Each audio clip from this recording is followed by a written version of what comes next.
بسم اللہ الرحمن الرحیم، اللہ کے نام سے جو رحمان اور رحیم ہے۔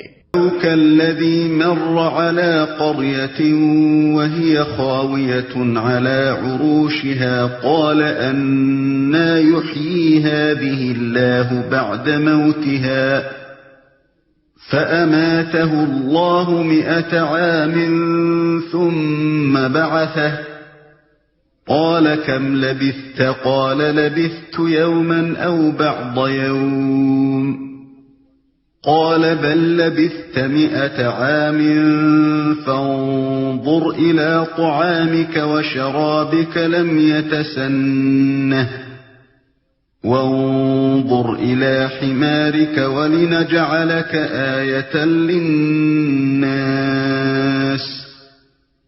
وانظر إلى العظام كيف ننشزها ثم نكسوها لحما فلما تبين له قال أعلم أن الله على كل شيء قدير۔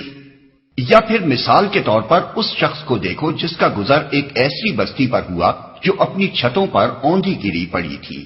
اس نے کہا یہ آبادی جو ہلاک ہو چکی ہے اسے اللہ کس طرح دوبارہ زندگی بخشے گا۔ اس پر اللہ نے اس کی روح قبض کر لی اور وہ 100 برس تک مردہ پڑا رہا۔ پھر اللہ نے اسے دوبارہ زندگی بخشی اور اس سے پوچھا بتاؤ کتنی مدت پڑے رہے ہو؟ اس نے کہا 1 دن یا چند گھنٹے رہا ہوں گا۔ فرمایا تم پر 100 برس اسی حالت میں گزر چکے ہیں۔ اب ذرا اپنے کھانے اور پانی کو دیکھو کہ اس میں ذرا تغیر نہیں آیا ہے۔ دوسری طرف ذرا اپنے گدھے کو بھی دیکھو کہ اس کا پنجر تک وہ سیدھا ہو رہا ہے، اور یہ ہم نے اس لیے کیا ہے کہ ہم تمہیں لوگوں کے لیے ایک نشانی بنا دینا چاہتے ہیں۔ پھر دیکھو کہ ہڈیوں کے اس پنجر کو ہم کس طرح اٹھا کر گوشت پوست اس پر چڑھاتے ہیں۔ اس طرح جب حقیقت اس کے سامنے بالکل نمایاں ہو گئی تو اس نے کہا میں جانتا ہوں کہ اللہ ہر چیز پر قدرت رکھتا ہے۔ جو اپنی چھتوں پر اوندھی گری پڑی تھی۔ یہ ایک غیر ضروری بحث ہے کہ وہ شخص کون تھا اور وہ بستی کون سی تھی۔ اصل مدعا جس کے لیے یہاں یہ ذکر لایا گیا ہے صرف یہ بتانا ہے کہ جس نے اللہ کو اپنا ولی بنایا تھا اسے اللہ نے کس طرح روشنی عطا کی۔